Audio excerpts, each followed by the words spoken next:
कल आपने दरभंगा नगर निगम की वो तस्वीर देखी जो हंगामे भरी, लेकिन वो हंगामा उस समय शुरू हुआ और भी ज़्यादा जब उप महापौर नाजिया हसन ने कई सवाल खड़े कर दिए, कई वहाँ पे घोटालों के ऊपर से पर्दा उठाने लगा तो और वहाँ पे माहौल गर्म हो गया।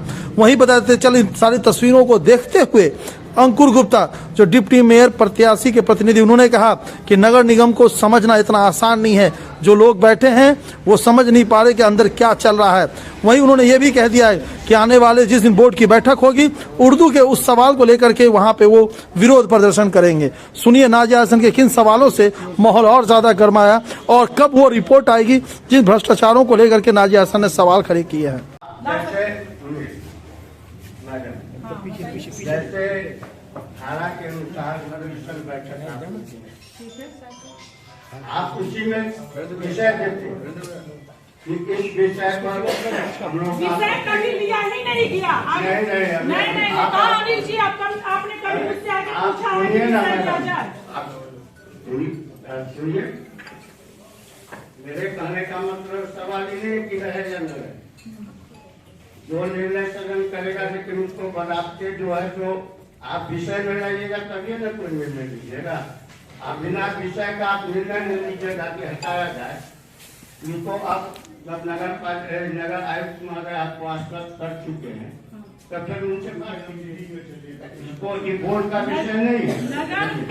कि एक माह के लिए रखा गया जो भी इशू है और भयंकर प्रस्ताव है उसको बगैर एजेंडा में लाए हुए हम लोग कुछ निर्णय नहीं ले सकते और ऐसे विषय को अन्याय में भी नहीं लाया जा सकता। के आदेश से कोई भी अन्याय नहीं लाया जा सकता। बाबा मैं आपसे ये जानना चाहती हूँ कि अपने निगम में 3 NGO है, 2 अकुशल है, 1 कुशल है। जब अगर आपको सुरक्षा गार्ड ही रखना था तो इन तीनों NGO के थ्रू के माध्यम से आपकी बात समझ नहीं रहे हम क्या हम सब समझ रहे हैं, आपकी बात से पूर्ण हम सहमत है, लेकिन जिसका जो दायरा है, जिसका कार्य क्षेत्र है, उसमें रख करके आप निर्णय करेंगे, उसमें आप हम लोग रिकमेंडेशन करके देंगे, प्रस्ताव लेकर के देंगे, नगर आयुक्त उसको अपना हटाएंगे, चाहे रखेंगे, जो करेंगे हम लोग ही जो निर्णय करेंगे उसका अनुपालन करने का जवाब नहीं नगर आयुक्त पावर नहीं। सुनिए ना, वही बात कर रहे हैं ना, जो भी निर्णय लेंगे उनका एक्सिक्यूट करने का अधिकार उन्हीं को है।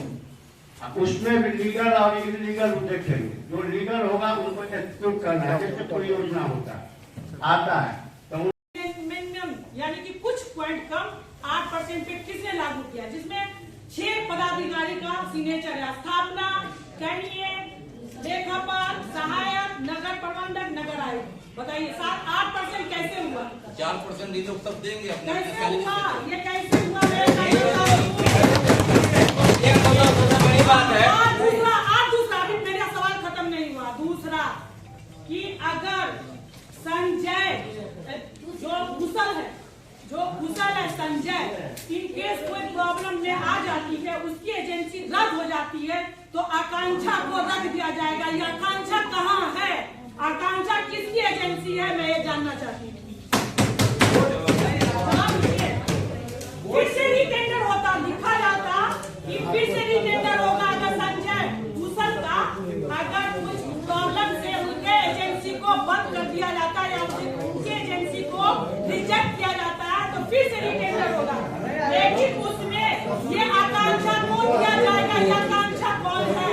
ये कहाँ आकांक्षा कहाँ है? नहीं बनाई उनकी, ये पेपर आप लोग को नहीं जो 3% से जो 8% हुआ है, हाँ, वो उस पर जो इसमें सम्मिलित है उस पर बोर्ड से कार्रवाई भी होनी चाहिए। कार्रवाई भी होनी चाहिए। हाँ, एकदम कार्रवाई होनी चाहिए। जनता का पैसा बर्बाद नहीं होगा। जानना चाहती हूँ कि किस आधार पर जब 3% पे वो काम करने की तैयार थी तो 8% कैसे उसका किया गया? क्या 8% कहाँ है? मैं हिसाब लेना चाहती हूँ। अब दूसरा सवाल, जब संजय लक्ष्मी का जो अगर कैंसिल हो जाता है तो ये आकांक्षा कौन है? ये आकांक्षा ही को क्यों दिया जाता है? हम ही लोगों से सवाल कर रही है मैडम। आप लोग नहीं, मैं से पूछ रही हूँ, सरकार को अवगत कराएंगे। जनता का पैसा ऐसे कैसे बर्बाद हो जाएगा? कदम जानना चाहती है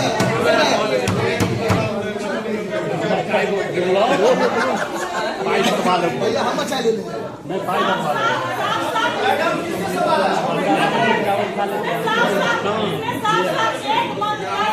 कदम जानना चाहती है आकांक्षा कौन है? सही बात है।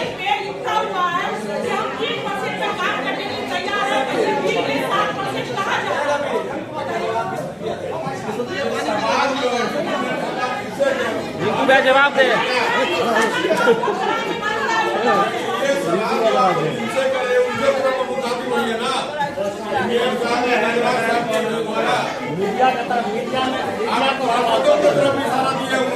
मीडिया में सवाल करना पहले बैठ के आप ऑफिस में बात कर सकती थी। नहीं नहीं, सदन को आपका कमाल है। ये आपके बोर्ड की मीटिंग नहीं है, आपको सदन में आप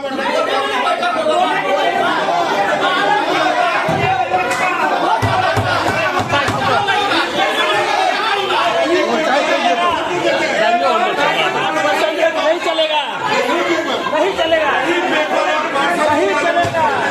कभी पिछले कोई बात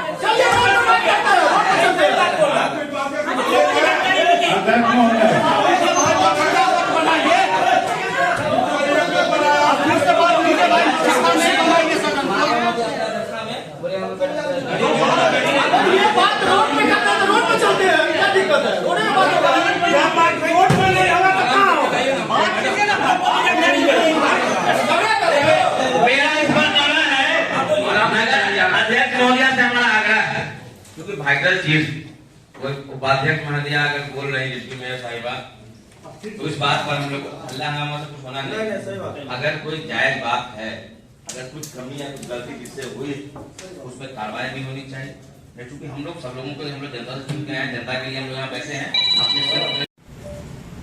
अंकुर जी, आपने आज काफी सारा वीडियो दरभंगा नगर निगम का देखा ही होगा, सुना भी होगा। आपने उप महापौर का चुनाव भी लड़ा था। क्या लगता है कि जो नई टीम गई, उनके नाक के नीचे इतने सारे काम हो रहे हैं, क्या वो निगम को समझ नहीं पा रहे हैं? देखिए, निगम की जो गुत्थी है उसी को सुलझाने का मैंने प्रयास किया था चुनाव लड़के डिप्टी मेयर का। मेरी मां लड़ी थी महिला सीट थी तो, लेकिन वो गुत्थी अभी भी उसी तरह उलझी हुई है, न जाने ये कब सुलझेगी। आप देख लीजिए, नगर निगम में आज जो बोर्ड कमेटी की बैठक थी, उस बैठक में जो बैठक 1 से 2 घंटे चलनी चाहिए थी, वो बैठक समाप्त नहीं हुई, उसको जबरदस्ती समाप्त किया गया। यानी कि शुरुआत हुआ और शाम को 6 बजे करीब में उसका समापन हुआ था। आप समझिए कि उस बैठक में क्या हुआ, क्या दृश्य हुआ। वो जो लोग अपने वार्ड में विकास के लिए चुनाव लड़े हैं पहली बार और जीते हैं, युवा वर्ग के लोग, और उन लोग के नाक के नीचे योजनाएं आ जाती हैं, योजनाओं का कार्यक्रम हो जाता है, लेकिन उन्हें पता तक नहीं लगता। इसका मतलब ये सिद्ध होता है कि नगर निगम में वो लापरवाही, अवैध जिसके जो हमेशा चलती आई है और शासन चलते आया है, वो अभी भी कायम है। वो गुत्थी नहीं सुलझी है और ये लोग सुलझने भी नहीं देंगे। मैं पूछना चाहता हूं नगर निगम के मेयर से और डिप्टी मेयर से और नगर निगम के उन सभी कर्मचारियों से और जो लोग उनके कोर कमेटी में हैं उनसे कि आप मुझे बता दें कि आपको 1.5 से 2 साल होने जा रहा है पार्षद बनने और मेयर डिप्टी मेयर बने, आप लोग वहां बैठकर क्या कर रहे हैं? हमारे दरभंगा शहर को जो इंक्लोजमेंट हुआ है उसको आप लोग मुक्त नहीं करा रहे हैं। नगर निगम क्षेत्र में जो कुएं थे, जो तालाब थे, उसको अतिक्रमण करके उस पर मकान बनाकर व्यवसाय बनाकर, मैं अभी बात करूंगा भंडा की तरफ की, आप वहां जाकर देख लीजिए कि वहां मेन रोड पर दुकान बन गई थी, लेकिन उसको जब हमने डीएम साहब को, एसडीओ साहब को कहा तो वो दुकान बना हुआ टूटा, लेकिन अभी आधा टूटा ही हुआ है। ऐसी ऐसी कितनी जगह हैं जिस धरोहर को हम लोग बचाने का प्रयास करते हैं, उसी धरोहर को नगर निगम की मिलीभगत से लोग उसको कब्जा करके अवैध रूप से कब्जा कर रहे हैं और नगर निगम सोई हुई है। मैं बात करना चाहूंगा कि मैंने शुरू से आवाज उठाई है कि हमारे दरभंगा शहर के मुख्य सड़कों पर खुलेआम मांस की बिक्री होती है। उस मांस की बिक्री के लिए जो स्लेटर हाउस के लिए जो जगह दिया गया है, उनको वहां शिफ्ट क्यों नहीं किया जा रहा है? नगर निगम उनसे वहां कर उस महीने के का फिक्स कर ले, उनको वहां व्यवस्थित करे और मुख्य सड़कों पर से अगर ये चाहे तो उन्हें हटा सकती है। लेकिन नगर निगम सोई हुई है, जिला प्रशासन सोई हुई है, लेकिन मैं सोने वाला नहीं हूं। मेरा वो सड़क मुझे साफ चाहिए, क्योंकि अगर वो सड़क से वो खुले में जो मांस टांग के बेचते हैं, बच्चे वहीं जाते हैं, मंदिर है, मस्जिद है, सभी धर्म के लोग यहाँ से गुजरते हैं, उनके अंदर भावनाओं के साथ जो खिलवाड़ हो रहा है, भावनाएं जो उनके आहत हो रही है, उसको मैं जब तक खत्म नहीं करूंगा तब तक मैं चैन से रहने वाला नहीं हूं। जो स्लेटर हाउस की जगह है, आने वाले समय बोर्ड की बैठक होगी, क्या उस बोर्ड की बैठक में आप अपनी बातों को लेकर जाएंगे वहां पर? देखिए, बोर्ड के बैठक में एक तो हमें बुलाया नहीं जाता है, जबकि ये होना चाहिए कि भाई हम लोग डिप्टी मेयर का चुनाव लड़ चुके हैं, 17,000 वोट हमारे पास है, नगर के लोगों का प्यारा आशीर्वाद है, हम लोग को भी जो भी सुझाव के लिए उस बोर्ड कमेटी में बुलाना चाहिए। लेकिन नगर निगम मेयर के द्वारा हमें इस चीज की सूचना मिलती है, लेकिन हम लोग को उसमें आमंत्रण नहीं किया जाता है। और दूसरी बात है कि हमारा शहर क्या मांगता है, नगर निगम से हमें क्या चाहिए? आप सिर्फ और सिर्फ क्या कहते हैं, टैक्स बढ़ाए जा रहे हैं। नगर निगम का जो टैक्स होता है उसको आप दिन पर दिन चरगुना कर रहे हैं और लोग आवाज उठा रहे हैं तो उसके ऊपर कोई ना कोई कारण से उसको आप दबा दे रहे हैं। लेकिन दरभंगा की जनता दबने वाली नहीं है। आप जितना कर लगाएंगे, मैं उसके लिए पटना मुझे दौड़ना पड़ेगा, मैं दौड़ के उसकी लड़ाई लड़ूंगा, लेकिन गलत किसी भी व्यापारियों के साथ नगर निगम के द्वारा नहीं होने दूंगा। आप देख लीजिए, नगर निगम मुख्य सड़कों पर स्टॉल लगे रहते हैं, गरीब बेचारे अपना व्यापार करते हैं। क्यों? नगर निगम के पास इतनी जगह है, उस जगह को वो करके उन स्टॉल वालों को वहां पर वो शिफ्ट कर दे, पैसा उनसे ले, वो लोग देने को तैयार है, उनको स्थान दे। लेकिन नगर निगम से कोई मतलब नहीं है, जाम की समस्या बनी रहती है और वो लोग क्या करे, मेन रोड पे अपनी दुकान लगाए रहते हैं। क्या नगर निगम के पास जमीन इतनी कम पड़ गई है कि नगर निगम उन्हें जगह नहीं देती? जो सब्जी का जो रहता है, वेंडर के लिए जगह जोन बना दे, वहां पे सब्जी उब्जी बिके। क्या आप भी मानते हैं कि इंक्रोचमेंट का सबसे बड़ा कारण व्यवसायी है? व्यवसायी है, लेकिन अगर नगर निगम चाहे तो वो समस्या भी दूर हो सकती है। हमारे शहर में फ्लाईओवर बन जाए, हमारी सड़कें चौड़ी हो जाए, ठीक है, हमारे यहाँ मेट्रो आ जाए, एम्स आ जाए, लेकिन इंक्रोचमेंट जब तक खाली नहीं होगा तब तक कैसे हमारा शहर विकास करेगा? नगर निगम के पास जितनी जगह है वो उस जगह को स्थापित करके इन जितने भी छोटे मोटे वेंडर्स हैं उनको वहां पर स्थान दे दे, रोड से जाम हट जाएगी। आज नगर निगम में अखाड़ा जैसा माहौल बन गया था, क्या लगता है आपको, ये किस तरह का संकेत ये है कि नगर निगम में जो उगाही हो रही है, मिली भगत जो शुरू से चलती आ रही है, नगर निगम में करोड़ों का फंड आता है, लेकिन वो फंड कहां चला जाता है ये किसी को परे नहीं है।